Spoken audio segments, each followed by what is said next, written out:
Hey, okay, it should be working now, right? What up? Yes, sir. I hear you. Awesome. Awesome. Let me get the chat pulled up here, and I think we're live already. I just started a little earlier. Make sure we got all the Yeah, bugs worked out of this.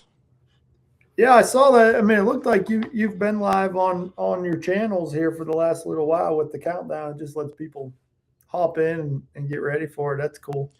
Yeah, I took the idea from McAfee. We watch the McAfee show every day, so I see why you do it. It lets you kind of get everything set up beforehand and try to get Yeah, all your eggs in baskets, so that makes sense. get us What you got a rearranged cool here. little studio set up there? Where's that? Parents' garage. Nice, Same nice. house you came to when we Yeah, did that color design, just out in the garage versus inside. So, nice, nice. That's a cool little studio you got there. I've been yeah. loving the content too. Well, thank you. Just been trying to up my game on that now that I'm home and not tied down to the airbrush for 10 hours a day, trying to do some more other than, being stuck in the paint booth. Yeah, you got a little free time right now. You can take advantage of it. Yep, sneaking a little fishing too. We went fishing yesterday, Cross Creek. It was good. I mean, it's up and muddy, but it's fishing good Nice. for what we like to do. So, Yeah. Yeah, I haven't got out since I've been home from Texas, but I'm going tomorrow to Watts Bar. I'm actually so I donated a guide trip to the Bass Fishing Hall of Fame, and it was an auction in the fall, and the winners drove down today, and we're going out tomorrow in Watts Bar. So oh, I'm nice. excited to get out and do a little fishing at home tomorrow. That'd be fun. Yeah, yeah, for sure. It's a good time of year for crankbaits too. Absolutely. That's what that's what we're here for. So, That's it. guess we'll I'll go ahead and get you introduced and everything. Like I said, we're already live, but we'll just do this as our official start Yeah, of yeah, start of whatever the you want to stream. do. So, cool. Well, I'm Nick Fulks here with Fulks Custom Cranks. Joining us today is Matt Becker.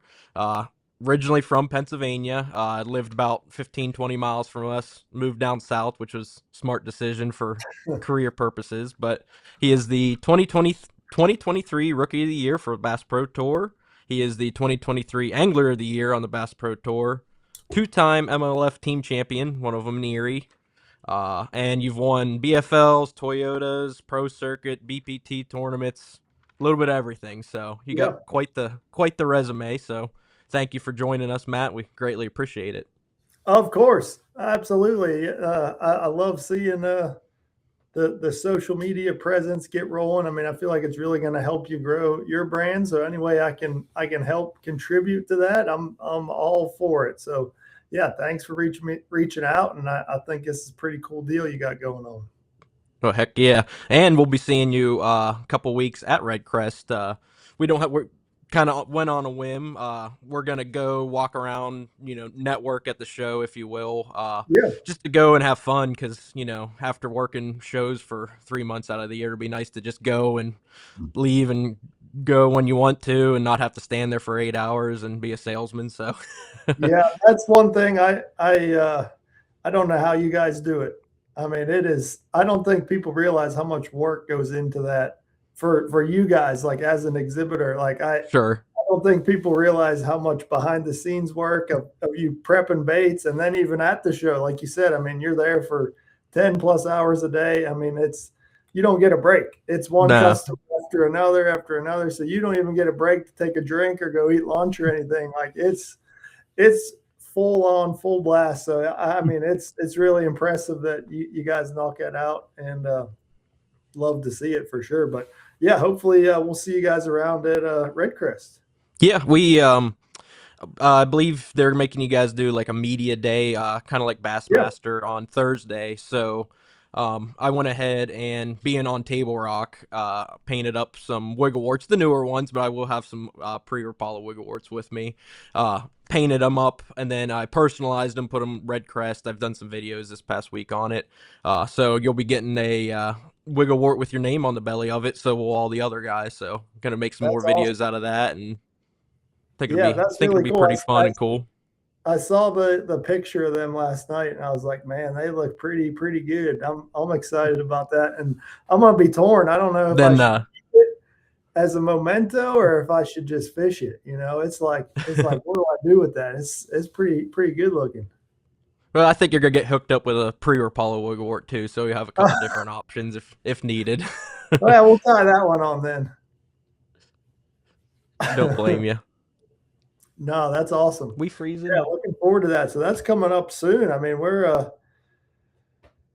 Red Crest is we leave next weekend and practice Monday, Tuesday, Wednesday, off day, media day is Thursday, and tournaments Friday, Saturday, Sunday. So that's I got another week at home here, and then we're heading to Table Rock.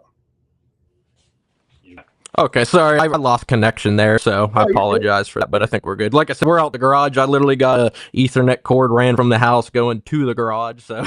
Yeah. No, you're good. Everything's rolling good.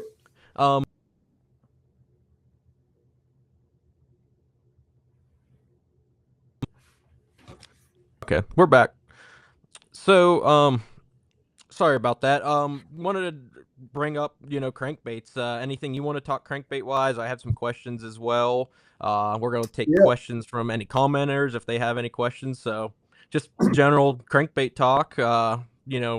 We both throw crankbait a lot. We kind of grow up fishing a lot of the same places, the great fisheries we have in Pennsylvania. So, just wanted to pick your brain, have people pick our brains, and get some information out there about crankbaits and whatever. So yeah, I mean it's crankbait's like one of those baits that you really can't do anything wrong with it, to be honest with you. And I've actually, two of my best tournaments this year, a crankbait has been a huge player in doing well. So stage 2 on the Bass Pro Tour at Lake Hartwell, a flat-sided crankbait was a huge player for me. The final day, I mean, I was within one bite of the lead with an hour to go, and the bulk of that was on a crankbait. And same sort of deal at Lake Wheeler, just the week after the Classic, so just a couple weeks ago.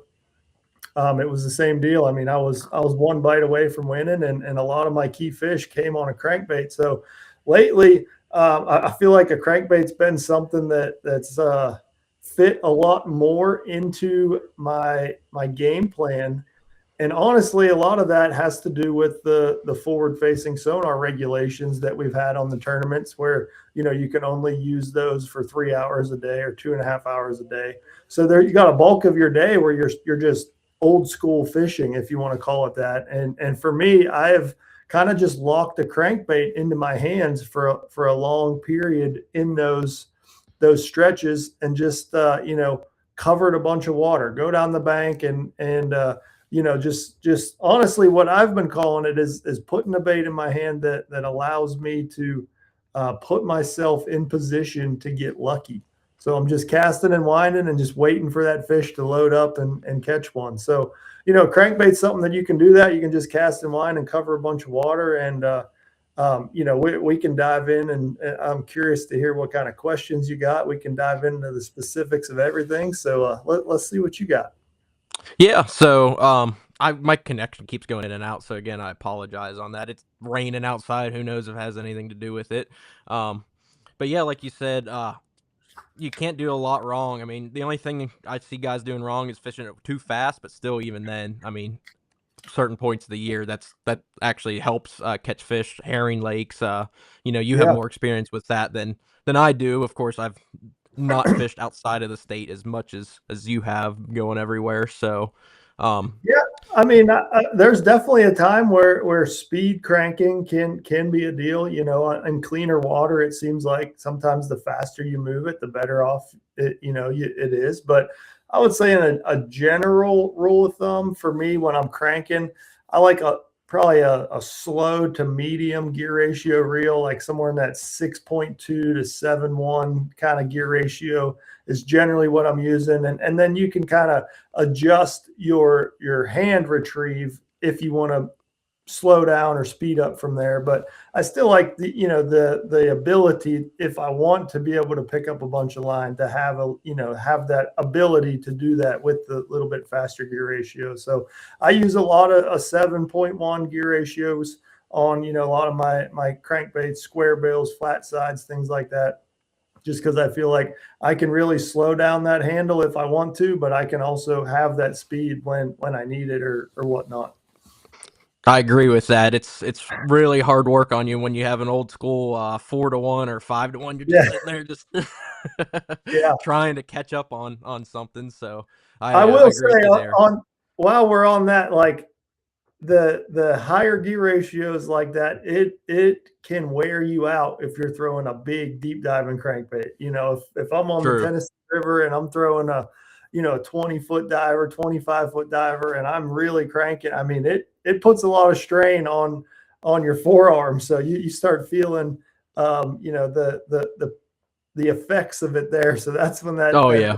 gear ratio comes into play a little bit. But you know, that's man, just talking about that gets me fired up. What are we? It's April 1st. We got probably another 6 weeks before I can get out on the Tennessee River and catch them on the big plug, and I'm excited about that.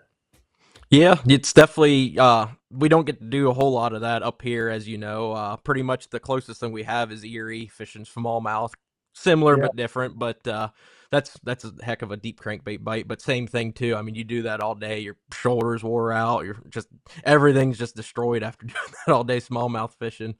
yeah, no doubt, no doubt. And yeah, when a smallmouth eats a crankbait, it's something that you just have to experience to know what that's like. I mean, they Freight train. absolutely train wreck it, about rip the rod out of your hand a lot of times. You know, I feel like, you know, if you're largemouth fishing, a lot of time it just kind of loads up, like you know, you ran it into a rock or a stump or something. You know, just kind of gets heavy as you load into it. But a smallmouth, that's not the case. I feel like a lot of times they hit it running away from the bait, like they hit it and run away, and you know, it really fun. And that's one of my favorite ways to catch a smallmouth up there in Erie and in the bay and stuff.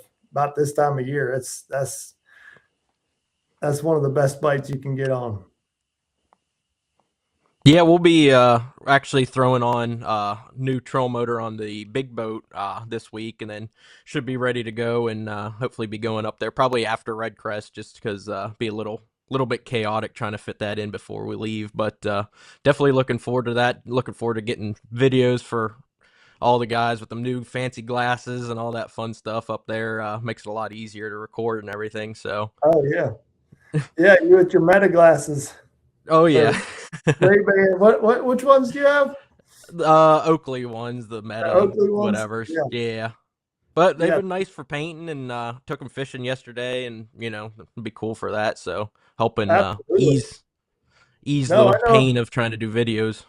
for sure. I know a lot of guys use that for content. It's quick, easy, and I mean it's a cool point of view. So I definitely think that's a good add to your lineup for sure. And then while we're on the crankbait talk too, I wanted to talk. We're talking reels. Of course, we already said kind of our ratios, and then rod lengths. If you Yeah. have preferences for different styles, whatever. If you want to go over that with everyone. Yeah, so lately I've been really using two different crankbait rods. You know, especially for springtime of year cranking. Generally, I would say it's 10 foot or less. You know, I've been throwing a 7 foot. I would call it more of a medium heavy moderate. It's a Phoenix crankbait rod. It's the X10, so it's a 7 foot medium heavy moderate action. Just a perfect all around for, you know, your small little crankbaits, 6 foot divers, little flat sides. The Bill Lewis hammer flat's been one I've been throwing a lot, so it's perfect for those little style baits. And then as you get a little bit deeper, I like a little bit longer rod. So, you know, more of your like 10 to 12 foot divers, you know, your wiggle warts, your rock crawlers, that type crankbaits. I like throwing on a 7'6" medium heavy moderate, and it's the Phoenix X12 is the model on that one. So it's just a longer rod, but basically the same action as the X10. And those are really the two rods that I've pretty well locked in the boat for the spring cranking. You know, obviously, you know, we get into the deeper cranking and stuff. I got to use a little bit bigger and heavier rods for that. But those two rods right there pretty much cover all of my cranking needs this time of year. And I've really liked them. You know, they're really light.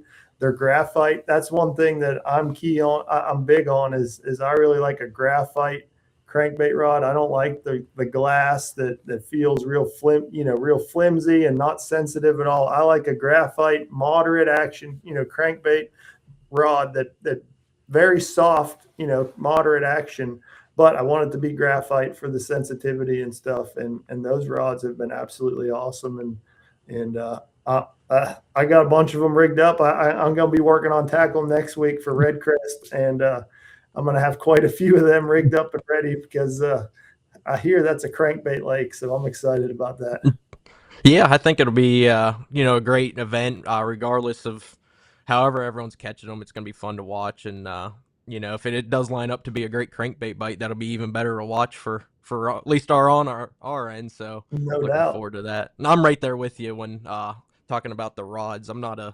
I've used glass rods. I definitely see their purpose, but for me, I just like regular old graphite. I just feel like you get the most sensitivity with glass. You kind of lose sensitivity, especially in you're fishing, like Erie where you're bombing out a 140-foot cast, and even though you got fluorocarbon line, you still first Yeah. beginning of that cast, you just don't feel nothing. It just feels like mush. So I just like being able to feel what my crankbait's doing, feel if it's got grass on it, feel if it's got snot on it or whatever. So it's nice having just as as direct of connection as you can to it without being nothing too Absolutely. flimsy in between.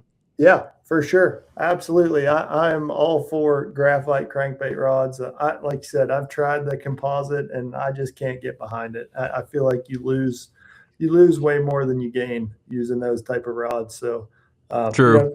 to each their own, a lot of guys love them. I know that probably the greatest crankbait fisherman of all time, Kevin Van Dam, like he loved them. He swore by them. But, for me, I like the graphite. I like the sensitivity. I like the feel, and that's what I'm rolling with on my crankbait rods. Heck yeah, and those phoenixes. I mean, me and my dad have a few of the phoenix feathers, and like you said, light, sensitive, just perfect for finesse. Of course they have stouter rods, but we Yeah, like them for our finessier type approach that we all fish this way. So, want to note if anyone has any crankbait questions, put them in the comments below. We'll get to them. We'll try and cover them in this video as well. So if you guys have any questions, comment on whatever platform you're watching. It should pull up for both of us, and we can answer anyone else's questions. heck yeah. Uh, What's your favorite place to fish? oh, okay. We have a question not showing in the comments. What is your favorite place to fish in the U.S.? Favorite place in the U.S. Man, that's a tough question. That is a really tough question. I've been to a lot of places, and there's a ton of good fisheries. I would have to say I'll break it down to two. I'll do a north and a south in the U.S. So in the south, I would have to say Lake Murray is my favorite fishery. It's just a place that you can literally catch them on any bait that you want, moving baits, slow baits, top water. And really, most times of the year, you can catch them on all those. They really like fast moving stuff. They're pretty much always feeding up on things, so you can catch them on power fishing baits, and the quality is incredible in Lake Murray. So that's a lake that I just always love going to is Lake Murray. In the north, that's probably my all-time favorite lake's going to be Lake Champlain. Champlain's just incredible. You got, mix of largemouth and smallmouth. You could go catch, a 20-pound bag of either one of them any day of the week. It's really incredible. And just the diversity of habitat and scenery and everything put together. I mean, Champlain is a special place for sure. So I would have to say Champlain's my favorite lake of all time. That's pretty fair. I definitely, well, both are on my bucket list, but Murray definitely seems like it's just been hot in the last 10 years or so, especially in chock full big largemouth that seem like they act like spots, but they're largemouth and they're full of them in that lake. So I've fished Yeah. Smith Mountain Lake. It seems, I mean, Yeah. for me, it looks similar on a map and how everything looks. Of course, once you get there, I'm sure it's completely different. But that's probably the closest I've been able to fish to something like that is Smith Mountain Lake, where it's got a lot of big largemouth. It's deep, clear, got your docks. Yeah, And you got dirty water, so that's where we always found ourselves going to fish the dirty water. But there was literally everything. You could do everything on that lake and catch fish. So that's what makes a fun lake. for sure. I was impressed. So we went to Smith Mountain Lake last year for heavy hitters, and I was really, really impressed with that place. Like I want to go back there. It was it definitely reminded me of Lake Murray. It fished the lower end, fished very similar to Lake Murray. So it was, to me, it was kind of a combination of like a Lake Murray and a Dale Hollow. If you kind of mix those two lakes together, it was a awesome lake. And I was really impressed with Smith Mountain Lake. That's somewhere I want to get back to. Yeah. Looks like we have a question from Paul, a good friend of ours. Yeah. Let's see. He wants to know, talking knots, I'd rather know if you position your knot to get a particular action or direction, or do you always use loop knots or split rings? So talking about tying on to crankbaits. Yeah. For me, I always use a split ring on all my crankbaits, just because most of them already have it on there. I'm not, using a snap or anything like that. I'm just quickly tying on to the split ring. But one thing I will say when tying on to a split ring, I think I actually have some crankbaits laying around in here. I can we got some display items in here. All sorts of different stuff we got in the office. This is a wild looking bait here, but this is a little different. It has the oval type split ring. But for me, there's always going to be a little notch in that split ring, where the two pieces meet, where, that's how you thread it on. I always like that knot to be kind of close to that, or maybe in that notch. That way, when the rest of the split ring is in the eye of the bait, it's not hitting that notch, and it's that, that notch is going to change the action of that bait if that is in the line tie of the bait here. So I always like that notch to be outside. So generally I tie my line into that little notch right there. That way I know the rest of the split ring is actually into the line tie or the hook hanger coming out of the bait, and it gives it that perfect action. Makes a lot of sense. I've seen a lot of that myself. If you tie on, especially on an oval split ring, you got to be really careful. If you tie onto an oval split ring on the long end, your bait won't run right because it's just doesn't have the balance or whatever. Yes. And then same thing, I'm sure you've been accused of doing it when you're lazy, when you retie, you're not cutting the full knot off. You just leave a little. Yep. And then that'll end up somewhere in the split ring, and then that's also affecting the action. So that was a good question, Paul. For sure. And it's just something that you want to just make sure you don't just want to tie the knot, sloppily. You want to just pay attention to where that knot cinches down, because really every bait split ring is going to be a little bit different. If it's an oval, if it's a circle, whatever, they're going to be a little bit different. But just that's something that not a lot of people pay attention to, that it's super important to make sure that really where you tie your line is going to be obviously the opposite side of where that split ring is connected to the bait on the eye hanger of the bait. So you want to make sure that is a even surface that eye is on. That way that bait can work properly and not, if it's hitting the notch of that split ring, it's going to cause that bait to not work properly. So that's something that really nobody ever thinks about or talks about, but it's super important to pay attention to when you're tying on a bait. 100%. I know I've tied on good many, especially up on Erie jerkbaits. They have like 5 tag ends on them. I'm like, man, why is this thing not running right? But I'm like, I probably need to just do a fresh. You got to cut all this off. So on that topic, that's one of my pet peeves. Like when I reach into my box and I pull out a bait and it still has a tag end on it, that just bugs me. That just irks me so bad. That's one of my biggest pet peeves. So I've tried to make it more of a point that whenever I'm cutting off a bait and before I put it away, put it back in the box, that I make sure that old knot is cut off. That way I can grab one out of the box and tie it right on and not have to worry about old line or something on there. You'd hate to see my box, is all I gotta Oh, geez. say. I tried to do that over the winter. That's my winter project, is get everything, resorted and fresh and ready for the year, but you know how it goes. Yeah, that's the deal. That's something you do in the off season. I mean, during the actual, fishing days, that's hard to do for sure. You're just grabbing and not trying to spend any time on that. You're trying to be fishing, but that's something that I do a lot in the off season for sure.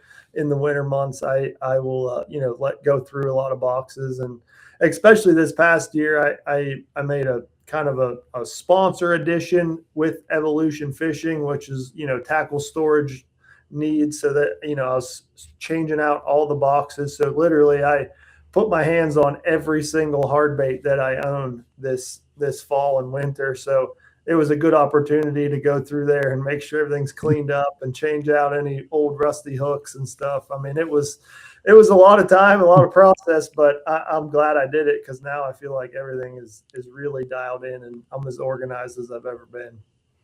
That's always nice to start fresh when you fresh instead Yeah. of having a disaster already started in a tackle box or whatever. Oh, So for sure, for sure. But I'm one of those guys that when I take a box of crankbaits, I'm curious how yours are. I'm sure it's the same way. When I take a your hard tackle Plano style box, and I fill that thing to the brim, as many baits as I can get in there. No dividers, no nothing. Just fill that thing full of crankbaits. And then always the one you want, you grab it and just they all come out with it. You just sit there and just shake until it comes free, and then you just shove the rest of them down in there. But yeah, that's the joys of crankbait fishing there, and you're always trying to fit as many as you can in one box, so it never fails. They're all going to grab each other and come out as 12 crankbaits at a time. But I figured your box is the same way. pretty much the same way. I take all the dividers out, and then what I do to help create less of a jumble is we buy I think they're called loom bands. You can get them at Walmart, Dollar General, wherever. They're for girls that used to make them loom necklaces, bracelets, whatever. They're just really small bands. We Oh have yeah, thousands, if not millions, of them. You just take that and wrap it around the hooks. You can wrap it around the bait too, but I just kind of tie those two hooks together, 3 hooks if it's a jerk bait. You wrap them all together, and then at least, of course, I don't know if I have anything out here like that, but at least then it's all the hooks are contained, it's tied up to the bait, so they'll still stick to each other, but the hooks yeah, aren't getting in each other's split rings, and you'll have yeah. 2 or 3 baits stuck together instead of 14 or 15 when you pull Right. them out of the box. But that's what I do too. I pretty much have everything in like 3,700 deeps, just 4 rows of just nothing but crankbaits and jumbled and all stuck together with rubber bands and whatnot. So Yeah, that's awesome. That's the way to do it. It helps you stay a little more organized. That's good for sure. And then while we're on crankbaits, pretty similar topic is jerkbaits. So same kind of thing. If we can pick your brain on jerkbait setup, Yeah, anything of that you would like to go over as well. for sure. So I had the opportunity to kind of start from scratch and design some rods for Fish USA over the last couple years. So we recently just designed a jerkbait rod for them. So it's the Fish USA Flagship Elite, and we named it the Twitcher because it's designed for your small jerk baits, top waters, things like that. So I feel like it's the perfect jerk bait setup. That a jerk bait is something that I throw a ton. I mean, I throw a jerk bait a lot. Pretty much every lake that we go to, not even a lake, any fishery that I go to, I'm going to have at least one jerk bait in the boat rigged up, at least one, if not a few. It's something that I rely heavily on. So I feel like my setup is very dialed in. I have caught and weighed and won a lot of money and weighed a lot of bass on a jerk bait over the last few years. That's for sure. So it's a 6'10" medium, moderate, fast action. So it's got a fairly fast tip that very snappy, allow you to work the jerk bait well, but it's got kind of that medium moderate action that when you do hook a fish, a lot of the rod bends and you let the rod do a lot of the work for fighting the fish. And I like a little bit shorter rod, like I said, a 6'10". because you're twitching rod tip down. So as you're doing that, you don't want to be hitting the gunnel of the boat or hitting the water or anything like that. So I like that shorter rod. And then, I'm a little bit different on the reel than I feel like most guys is I generally like to throw a little bit faster gear ratio. So I use either a 7.1 or an 8.1 gear ratio reel, a little bit on the faster end, just because I want to be able to pick up that line if I need to. Sometimes I'm working it really slow, sometimes I'm working it really fast. So I just want that, medium ground speed on my reel that I can, do what I want with it and allow the rod to do most of the work as far as, fighting and hooking and landing the fish like that. Now, as far as line, generally, even for crankbaits, so crankbaits and jerkbaits, pretty much, I would say 99% of the time, I'm throwing a crankbait or a jerkbait, I'm throwing 12-pound Seagar and VizX fluorocarbon. That's like my go-to. I use that, like I said, probably 99% of the time. There's a small time I'll use a little bit heavier line, like 15-pound, and rarely would I ever go to 10-pound. I would say that is an extremely rare situation I would do that. But like I said, 99% of the time, if I'm throwing a jerkbait or a crankbait, I've got 12-pound Seagar and VizX spooled up. Love that stuff. It's super abrasion resistant, durable, and handles those baits perfectly.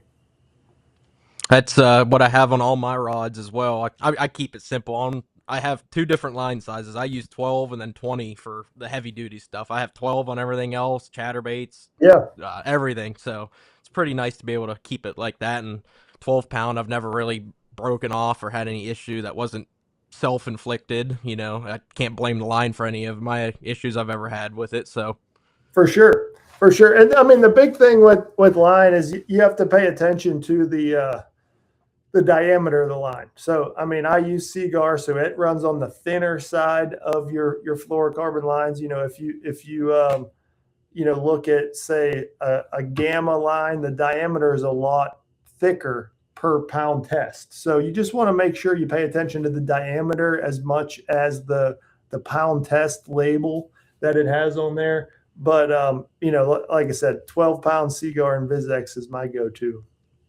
the only thing you didn't bring up with the jerkbait setup was an Erie setup. I don't know how often you do it, but pretty much anytime I'm fishing Erie is I got two jerkbaits tied on, one on a spinning pole and one on a casting pole.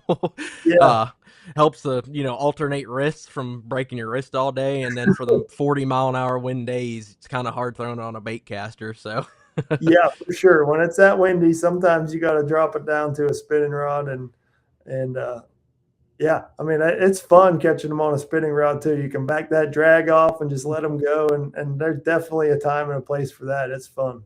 oh yeah, largemouth not so much, but smallmouth out on the Great Lakes when it's open water, just let them have fun. You got 9 hooks in them, so Yeah, let them be for sure. Yeah, there's other situations where you may have to put the wood to them a little bit and don't let them fight near as much. That's when, you're using a little bit heavier equipment. But I like the spinning rod once in a while. So I see this question: am I a believer in red crankbaits? Absolutely, I'm a believer. It's just something about that cold water in the spring that red crankbaits just get bit. I don't have a scientific reason for it or some crazy elaborate theory. It just a red crawdad colored crankbait when the water is, say, below 60 degrees, really probably below 55 degrees, especially down here in Tennessee. If the water is below 55 degrees in the spring, a red crankbait is going to be tied on in my boat. Now, on the flip side, what I've noticed, so it's not always just a water temperature thing, because when you get below 55 in the fall, I don't seem to catch them on the red crankbait as much. So really it's that cold water in the spring as it's warming up before they get ready to spawn. A red crankbait is phenomenal. And it's something that you got to have in the spring, no doubt. I 100% agree with that. I'm a believer in the red crankbait as well. I have seen it work summer, fall. dirty water. It seems like you got to have a little bit of dirty water just because that red shows up usually with a red, orange, black. Usually any red Yeah, crankbait's gonna have good contrast on it. My dad will throw a red crankbait anytime it's dirty, regardless of time of year, and he believes in that, and I've seen it work. So there's for definitely, I sure. think, you just need a little bit of watercolor. I mean, you can't go out in middle of Lake Erie in 40-foot clear water, throw a red crankbait and catch fish, but you get I a little know. stain in the So water. it blows my mind every time. Like, so stage one this year on the Bass Pro Tour was at Lake Gunnersville. The water was extremely clean. I mean, I'd say you could see probably 4 to 6 feet in some places, and maybe even cleaner in other parts of the lake. And I mean, guys just absolutely smashed them on the brightest, ugliest red baits you could find. I mean, the fire crawl chatterbaits, the bright red and orange traps, and small crankbaits, like beautiful, clean green water, and they just absolutely smashed them on the brightest red baits. It was pretty crazy to see that. I was kind of with you. I was going for more of those more natural reddish colors. You're more like kind of a brown and red or a black and red, kind of your darker with just a little bit of red mixed in. But I mean, I got my butt kicked by guys throwing straight bright orange in that clean water, and it's pretty crazy to see that. Well, we know, especially on the Great Lakes, one of my favorite color jerkbaits is just all bright chartreuse, even if the water's didn't clear. So, add in fish aggression too. I'm sure if the fish are aggressive, they're gonna eat whatever you're putting in front of their face if it looks good. So, For lot of things influence it and everything. So, I think there's a lot to it. But yeah, throw red anytime you're in the spring or got some color in the water is basically all you got to do. And find your no, red crankbait that you like. I make 4 or 5 different red colors, just different variations. Everyone kind of has their own preference. My dad likes something with red and chartreuse on it. I like something with really bright chartreuse, a little bit orange and red on it. So whatever your preference is, stick with it, and you're going to catch fish on that. We I have another totally comment. agree. What age did I start bass fishing? I'm going to be honest. I don't ever remember not bass fishing. So I agree. I would say I was very, very young. I think my dad had me out on the boat before I was even a year old. I mean, so I would say I started at age 0. I'm right there with you at some point. Yeah. As long as I can remember, I've been fishing. So Yeah. I don't ever remember a time where I wasn't in love with bass fishing, put it that way. It's something that's always been a part of my life for sure. then also wanted to talk about you with you since kind of have the same roots. You've grown up fishing the Mon River, places around here. So for those that don't know about the luxury of fishing the three rivers in general, I wanted to just have everyone get filled in on kind of the what we get to deal with. If anyone's watched, like, what was it, '05, the Bassmaster Classic, when Yeah. it was in Pittsburgh, that was a great showing of what we have. So if you want to talk about growing up fishing the three rivers, how it kind of makes you cut your teeth fishing No. finesse, fishing hard. Yeah, the biggest thing that growing up on the three rivers in Pittsburgh has taught me is just the importance of hooking and landing every bite you get, because bites are at a premium on a tough fishery like that. So it's really kind of ingrained that into me as I was coming up through the ranks, and get cutting my teeth, and coming up fishing tournaments, all that sort of stuff.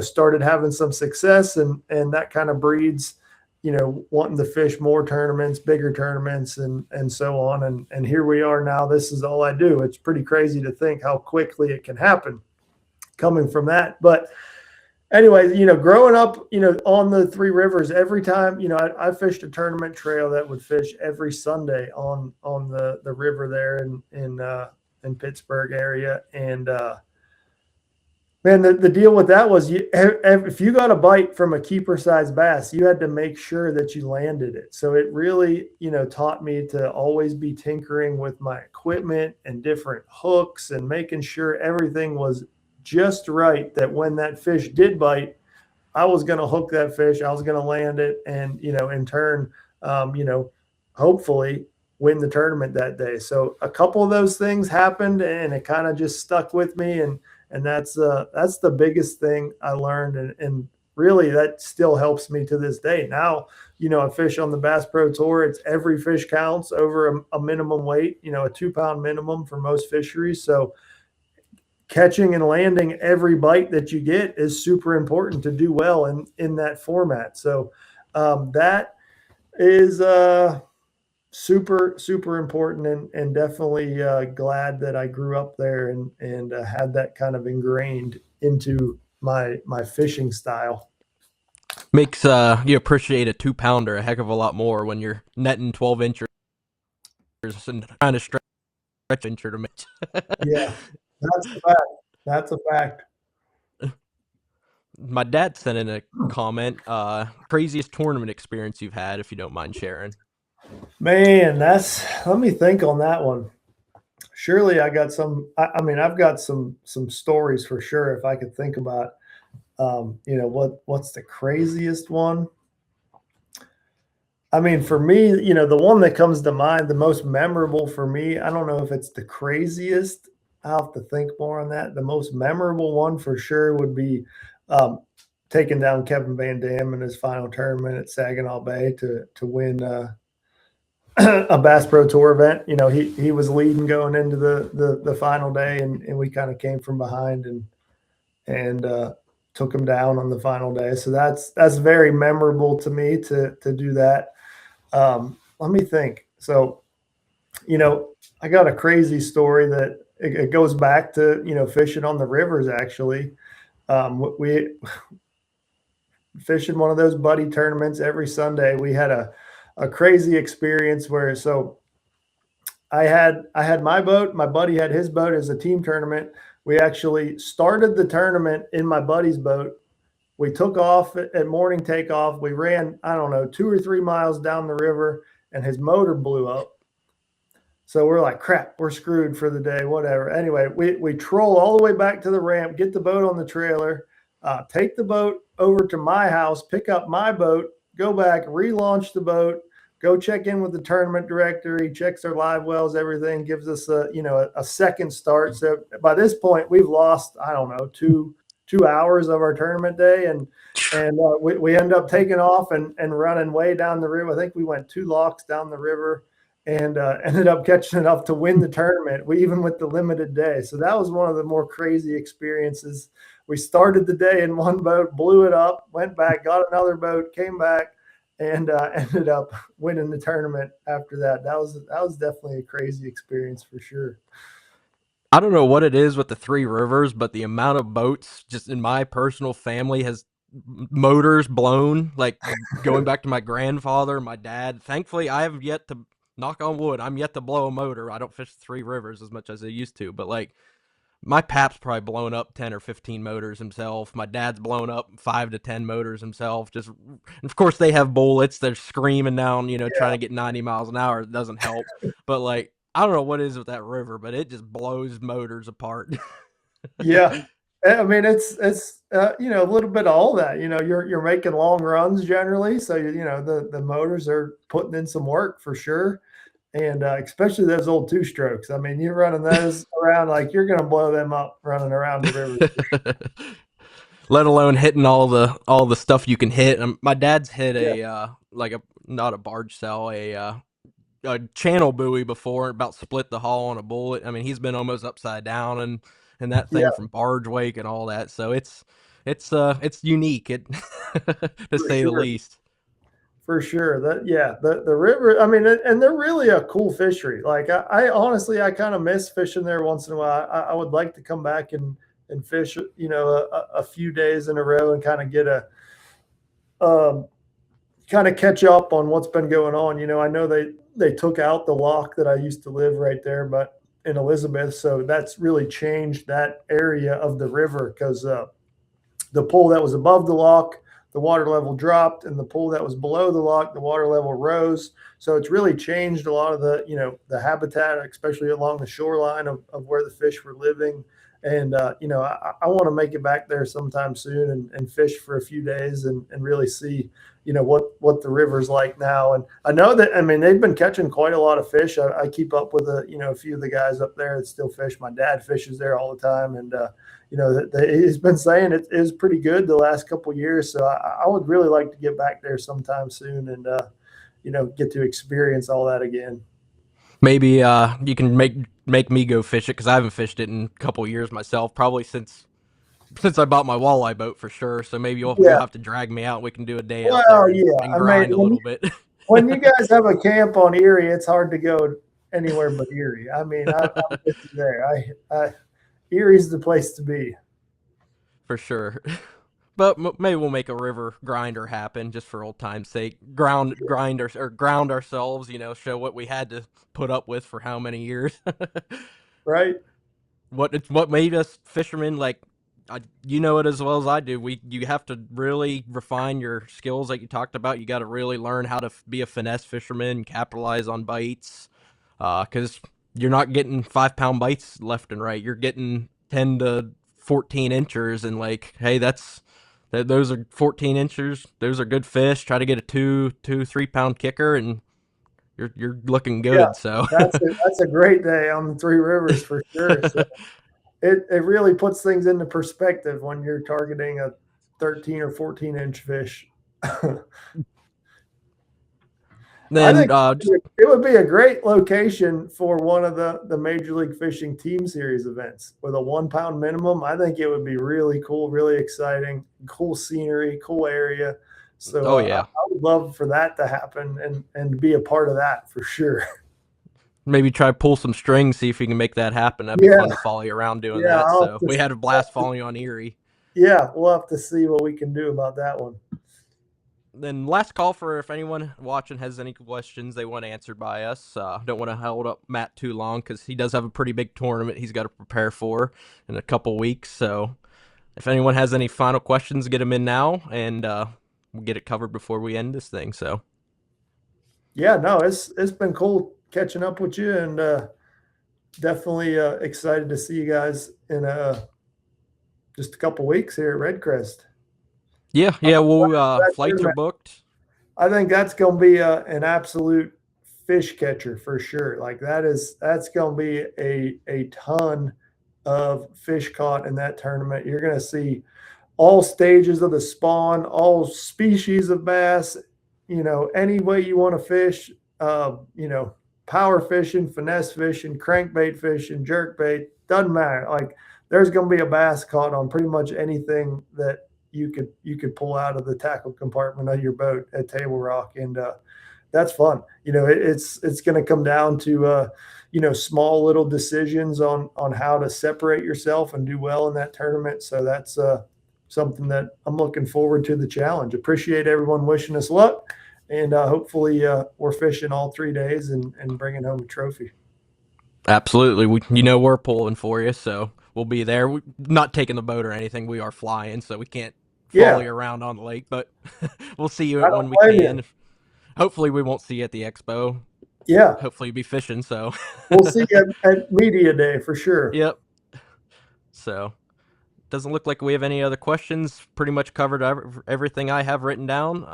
I guess the one last thing I wanted to bring up was we did work when you were with Bagley, you were the connection I got to be able to design their crankbaits. Can you pull out that? We actually have a little display here of the crankbaits we designed. So that's cool. Oh, heck. Try to get around this mic. So might have to have you sign this next time we see you in person, where I have it with me. I'm not taking it with me too.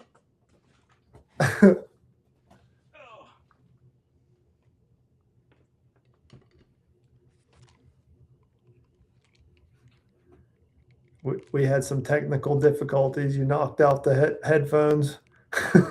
Whoops. I just dropped everything, so sorry about that. That's how it goes. I don't have audio, so hopefully you can still hear me. Yeah, I hear you. You're all good. I hear you. Everything's good. Anyways, Matt, since I don't have audio, if you wouldn't mind closing out the show for us. No, I hear you. Everything sounds good. the show, but Yeah, no, for sure. That appreciate you having me on, and definitely cool to see those baits that you helped design with Bagley, and it's gone full circle now, and now I'm back technically working with them with GSM, so it's cool to see all that. Hate that your mic fell off and we're ending on some technical difficulties, but it's super cool that you got the live stream going. And anytime that I can help you out in the future, you let me know. Oh. You back? Yeah, we're back. Sorry about Oh, that. you My back. Got it. audio thing fell when I put the Bagley baits to the side. So, hey, we're still learning all this. So, like I said, Absolutely. this is in a garage. This ain't in a studio or nothing. So, You don't have a full-time producer and everything there working for you? My dad, if you want to call him the producer. So, he's the producer. Cool. Well, no, I definitely appreciate you having me on. And yeah, if you ever want to talk fishing again, for sure, let me know, and I'll be glad to hop on here and talk with you guys. I think it's awesome what you're doing, and hopefully it'll help you continue to grow. Well, thank you very much for joining on. Maybe we can make this happen later down in the future, down the line, again in the year. We'd love to have you, and good luck at Red Crest, and we'll see you in a couple weeks, and we'll be pulling for you. Hopefully all the Fulks Custom Cranks followers will be pulling for you as well. So, sounds good. I appreciate it. We'll see you guys.